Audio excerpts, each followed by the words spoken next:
Time for Arrested DevOps, the podcast that helps you achieve understanding, develop good practices, and optimize your team or organization for maximum DevOps awesomeness. We are coming to you live from DevOpsDays Chicago. I'm your co-host, Matt Stratton, and with me is Trevor Hess. Before we get started talking to our great panel, we have a word from our sponsors. You'll have to listen to the show later to find out who the sponsors are. Sponsors go here. Sponsors go here. So again, we are here at DevOpsDays Chicago 2019. Live. The sixth time we've had this event, and we've got a great panel of different speakers who have spoken at the event and had different experiences at DevOpsDays. So first, starting to my left, just maybe introduce yourself for our audience. I'm Jessie Frazelle, currently self-employed. Veronica Hanus, I'm a contractor in Brooklyn, New York. Jeff Smith, I'm Director of Production Operations at Centro, official black guy for DevOpsDays. So It's true. It's official. Everyone pauses and they're like, oh, he said that. Fair. What I'd like to do is maybe start, since you all spoke here at DevOpsDays today, maybe for people who are listening to the show before the talks are online, maybe give a kind of a little overview of what you talked about in your presentation. And then we'll kind of get some feedback and talk about it. So I talked about open source firmware and roots of trust and why those are important. So I gave an Ignite talk, and I talked about, very briefly, about developer use of comments and how attitudes for those comments affect growing developers and may affect their documentation styles later. And I talked about ethics in technology and computing and why it's difficult and hard. That's fantastic. If I'm not mistaken, when we were on the stage at the Holiday Inn last year for DevOpsDays Chicago, you had an open space on ethics and computing. Yeah, I can't remember if I actually, this is the situation, I can't remember if I actually did that or not, like if I kicked it off, but I was definitely present, and it was definitely something that informed this talk, because a bunch of us had conversations afterwards and said, like, this is a conversation that needs to continue, and we had similar results today in an open space, a conversation that needs to continue to happen and grow. So one thing I'd like to kind of have a little bit of a chat about, because we have different experiences with DevOpsDays and with DevOpsDays Chicago in general. So kind of looking down this, so Jeff, this is the fifth time you've been speaking at and been part of DevOpsDays Chicago. Jessie, I know this is your first time at DevOpsDays Chicago, but you've been to several other DevOpsDays. Veronica, this is your first DevOpsDays ever. So maybe kind of starting with Veronica, what are some of your impressions you've had, some of your thoughts about the DevOpsDays experience so far? Sure thing. So I'm coming from New York City, and this is my first DevOpsDays, so I'm very much like, what to expect? How does it work? And how does public transit work when you're not in New York City anyway?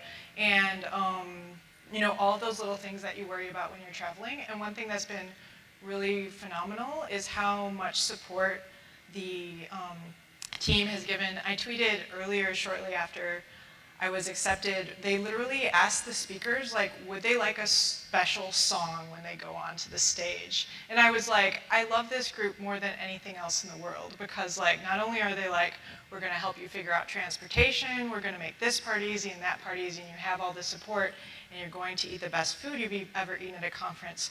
But in addition to all of that, we're going to make you feel really amazing when you walk onto the stage. Like, how about that?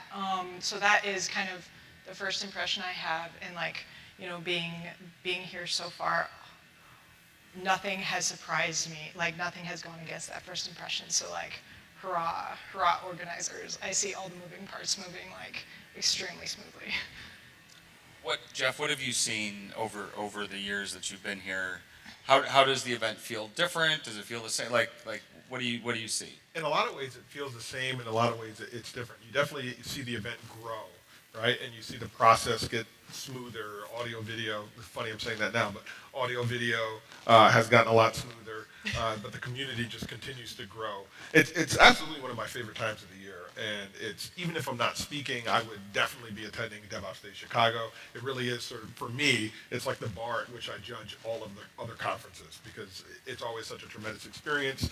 The participants are great, the open spaces are fantastic, and there's just there's an energy here that for me, is unmatched at a lot of conferences.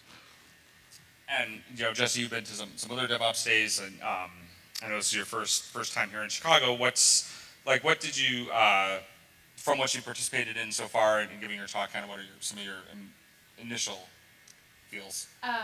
Yeah, I would say that it's organized really well. Not to suck up. But yeah, also just like the varied audience backgrounds. So people who come from different fields, because I was talking to someone who does like data science and then one that's like a technical writer. And it's nice when conferences can draw different groups of people versus just like having like group thought or whatever. Fantastic. So I want to, I was going to say, so now that we're only about halfway through the event at this point, but what have been some of your favorite conversations that we've had so far here this couple days? So I think one thing that's been really exciting to me, a lot of the talks that I've heard have been really neat. So my background is not DevOps. I'm giving a talk that is like interesting to a lot of folks, but it's like one of those varied conversations. And so kind of hearing talks where people are describing like situations that occur within DevOps, but like within the context of something a human would experience. We had talks that involved like, things going viral online and people getting tickets because like signs are difficult and what's that even anyway. And so one of my favorite conversations has been like when we were in open spaces and talking about what makes an interesting, what's like one hook you could have if you're working on your own talk submission is, talking about ways you can bring in, the technical with like the lived experience portions. I think there was a really interesting parallel between Jeff's talk and Jesse's talk in different ways, though. So my first question is, did anybody but me, because Jesse's talk was in the afternoon during Open Space, so I just want to get some context. Did either of the three of you see Jesse's talk? Yes. Okay, fair. Okay. So Jesse, like you said, talked about why open source firmware was important, and I always like to think of this talk as the one that will scare the shit out of you when you realize how terrible it all is. And I think where like kind of the thought around those ethics also comes in, right, is that it's like just because it seemed like a good idea to put a web server in there, right, because what could go wrong is how can always think about how can these things be misused, right? And I'm interested to kind of see like where you see those parallels.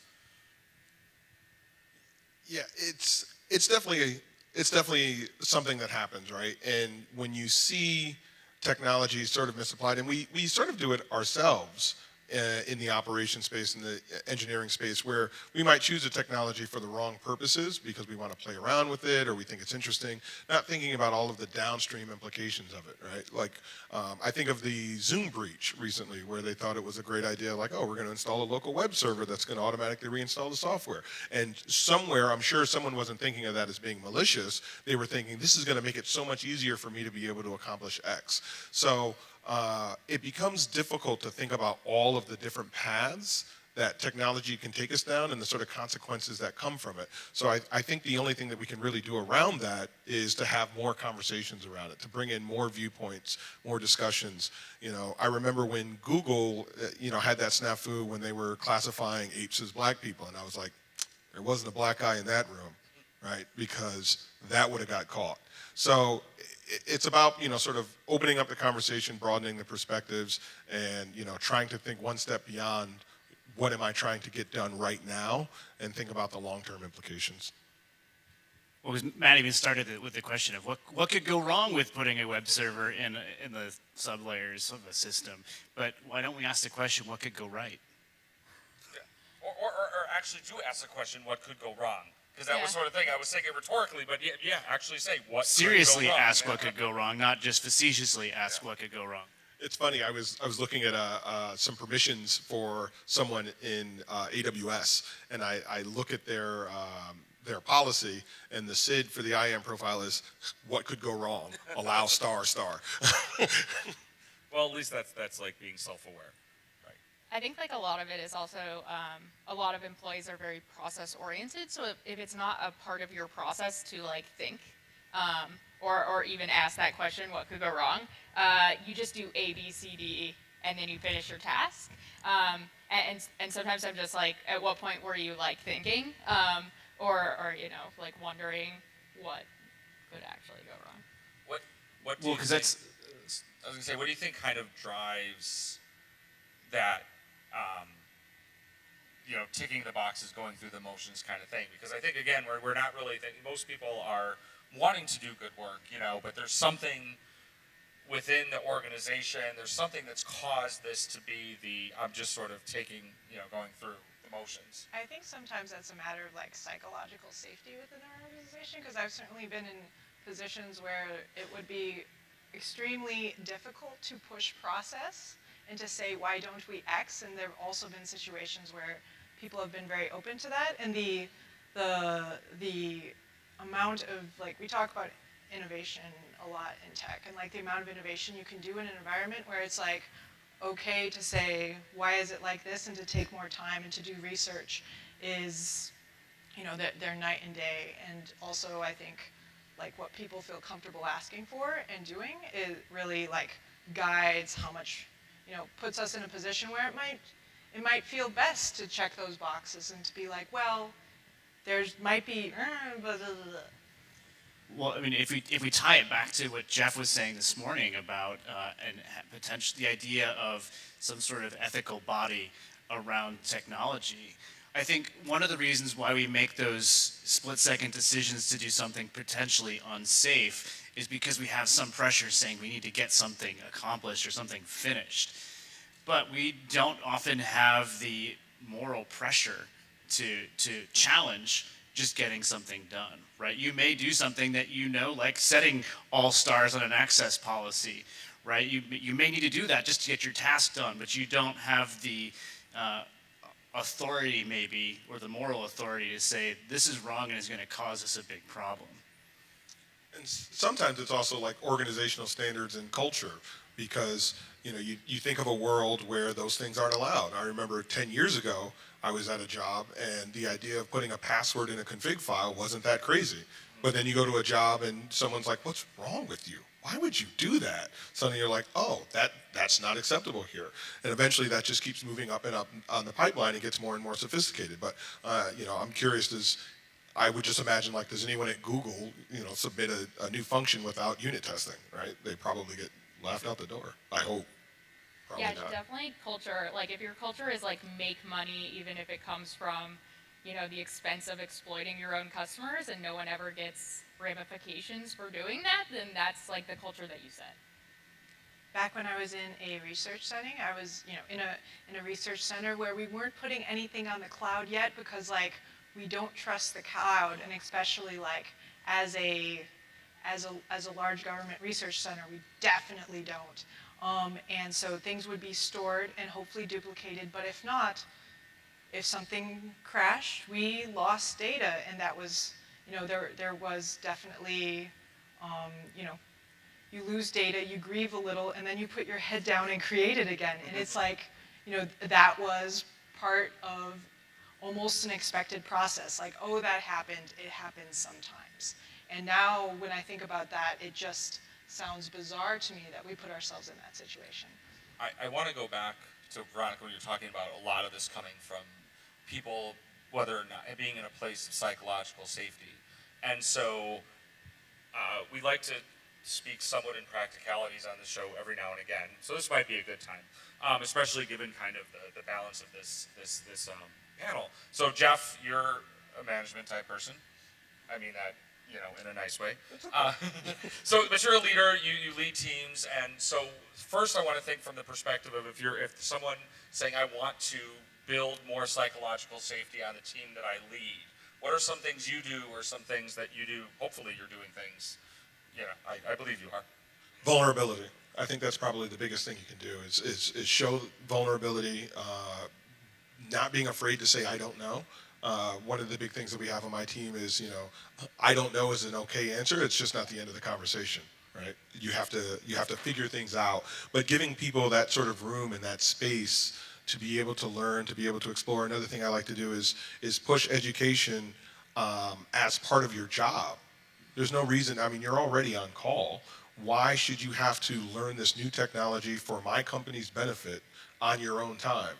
Spend time at work learning this thing because it is part of your job. I don't expect you to just know it. So if you've got to take, an hour or 2 hours a week to just go sit in the kitchen and read, that's fine. I want to make sure that you feel comfortable doing that. So, between those things, I think people begin to get comfortable. I think when people also want to dissent on an opinion, creating that safe space so that we can have a dialogue and talk about it, because that's probably one of the biggest areas where people bottle up, where they don't feel comfortable disagreeing, so they kind of go along with something that they know is wrong or that they feel strongly against.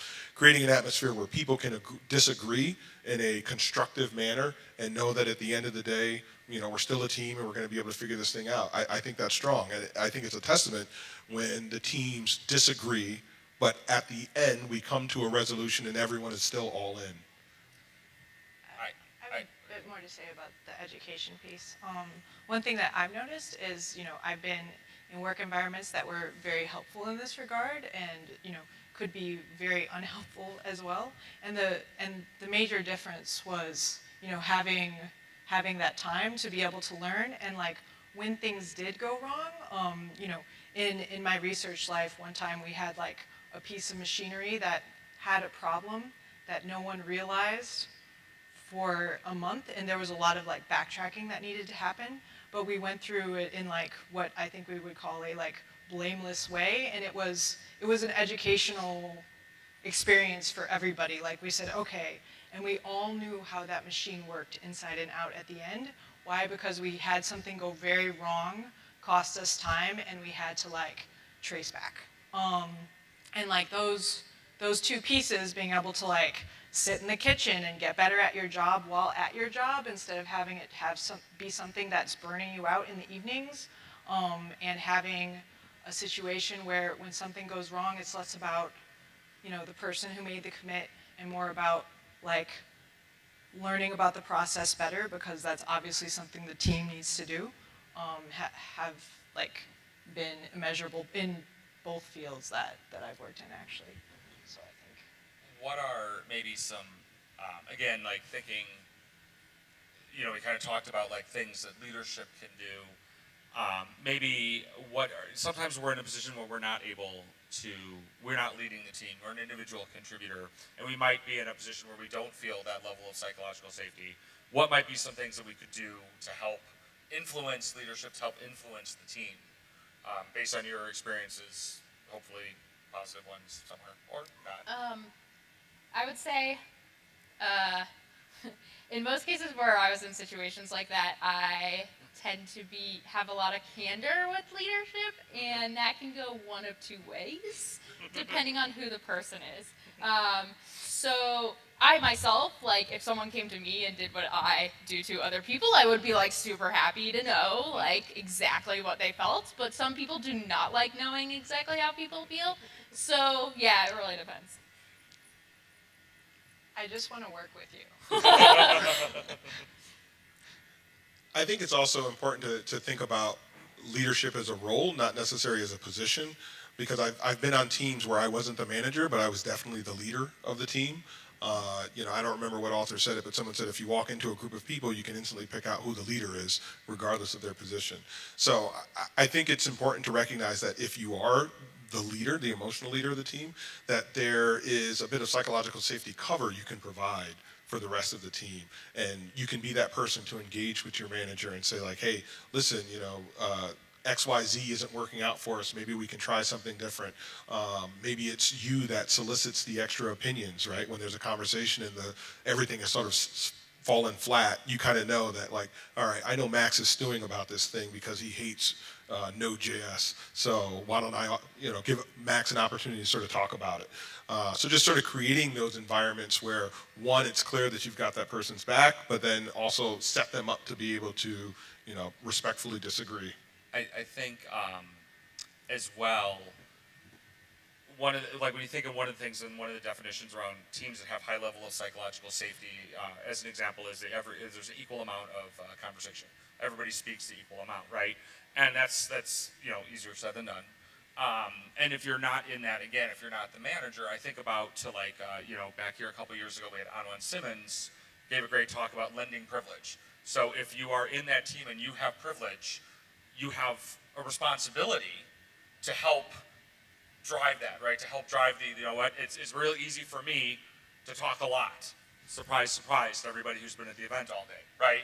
But think about ways that I can use that ability that I feel safe doing that all day long to help people who are not necessarily in that position right now. I think that's a huge point because, when I first started in technology, I was really taking any job that anyone would give me. And as I became more experienced and became more confident, now I feel confident, putting stuff on the line and saying like, you know what, no, this is a really bad idea and I don't mind calling you out on that. So you're right, lending that privilege to be able to, perhaps shield someone and say like, hey, Max has got a really good point and we need to talk more about this. That can be huge for someone because, if I get laid off or fired tomorrow, I feel confident that I'll be able to get another job. Someone else may not be that confident in their position, and being able to lend that privilege is huge for them because it gives them an opportunity to, speak up. I completely agree. Like starting out my career, I wasn't necessarily the person who could be kind of aggressive and get away with it. But now I have so found myself in such a position that I will do that whenever needs be, because especially having known the other side of it and knowing when you can't speak up, I always try to at least say something. One thing that I wanted to say, kind of jumping back a little bit, is when you're, approaching, when you're taking the position where you're like, hey, I'm going to approach my manager and say, hey, this isn't quite working. One thing that I found really helpful is the whole praise in private, praise in public, reprimand in private, not the other way. I see you've worked for some of the people I've worked for. So you got to get that right. But going to that person and recognizing that they may be feeling their own vulnerabilities as well. We all have different paths into leadership and comforts in that role, and that person may be, with their face on, trying to figure things out, and feeling just as vulnerable as you all are. So taking the time when that time is, available and trying to make that a smooth conversation can help a lot. Some of the worst workplaces I'd been in would involve, people just coming up, kind of ambushing you in the hallway kind of situations. And that, it can be really stressful and kind of ruin your whole prospect on what your day is and make you want to hide in the bathroom, and we don't need that. And when it comes to lending privilege too, sometimes it's not, doesn't need to be in the moment, in front of that person either. Bringing people up in conversation, reminding people that the idea that you're all moving forward with was somebody's idea, and talking about them in that light that lets them shine in the best way possible is another way, and a very important way to lend that privilege.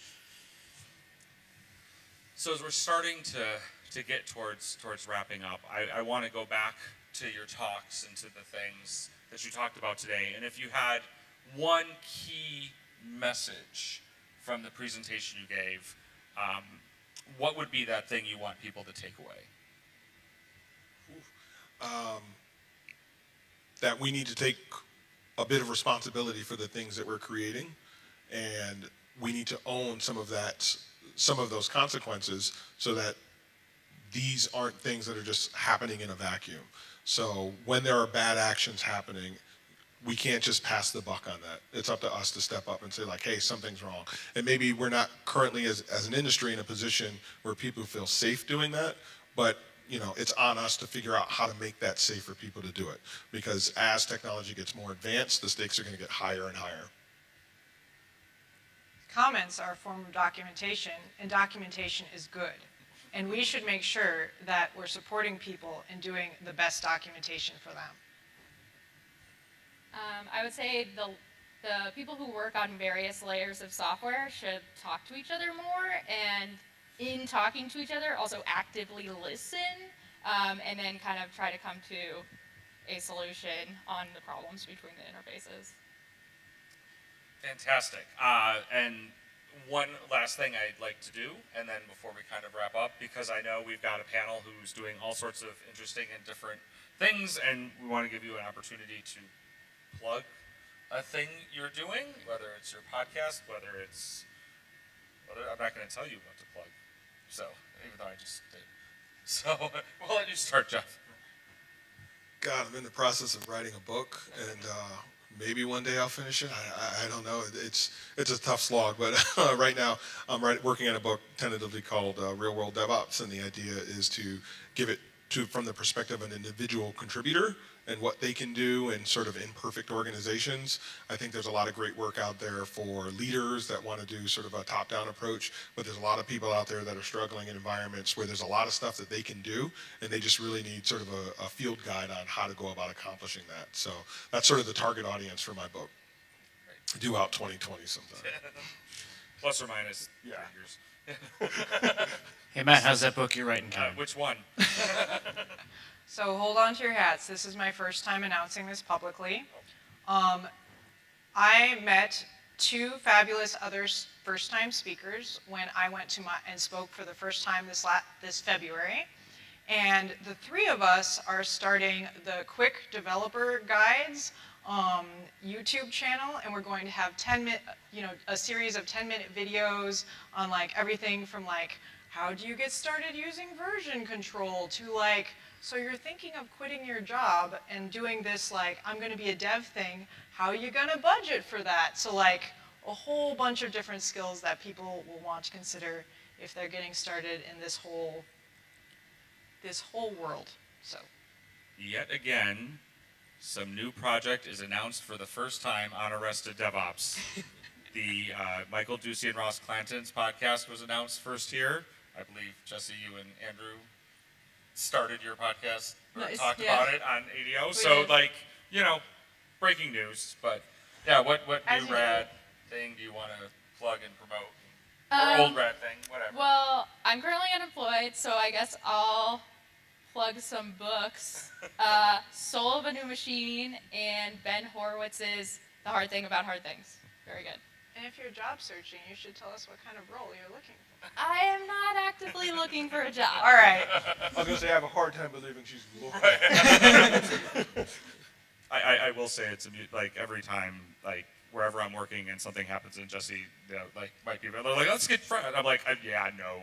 I mean, not that I don't want to work, but I'm like, do you know who you're talking about, right? Yeah, she doesn't want to come. She's not looking, she's choosing. Right, exactly. Yeah, we would know.